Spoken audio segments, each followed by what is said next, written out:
I loved Zane Breyer for 10 years. He kicked away my child without any expression. It's better the child is gone. Saves us a trip to the hospital. That night, I lay on the cold operating table, giving up on life. Zane, who had never believed in gods, knelt before a crucifix and completely broke down. Please, as long as Aurora Silverton can live on, I'll give you anything, even my life. Zane came to the apartment looking for me with his face full of drunkenness.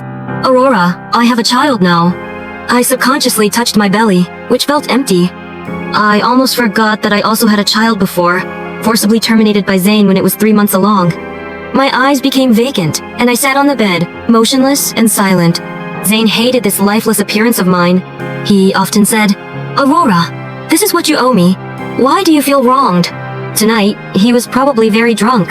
He didn't make things difficult for me. Instead, he held me gently in his arms and spoke softly, Aurora, I hope to have a girl like you. Like me? What did his child have to do with me? I couldn't help but laugh, a laugh so desolate. Zane, I want a child too. I also want to get married. Zane froze in the middle of unbuttoning his shirt. He took a cigarette from the pack, put it between his lips, lit it, and drew deeply. Suddenly, he pulled me close and exhaled the smoke onto my face. I started coughing violently. He squinted and smiled.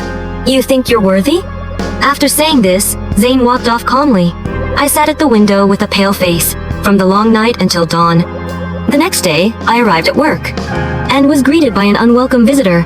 The pretty girl who had just latched onto Zane held a cup of coffee and pretended to pour it on my face. I instinctively raised my hand to block it. Boiling hot coffee splashed all over me. It burned painfully, seeing the cold sweat on my forehead. She looked smug.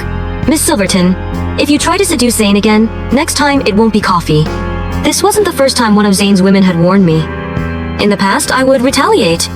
But now, I had become frighteningly accustomed to it. The other colleagues had also gotten used to it.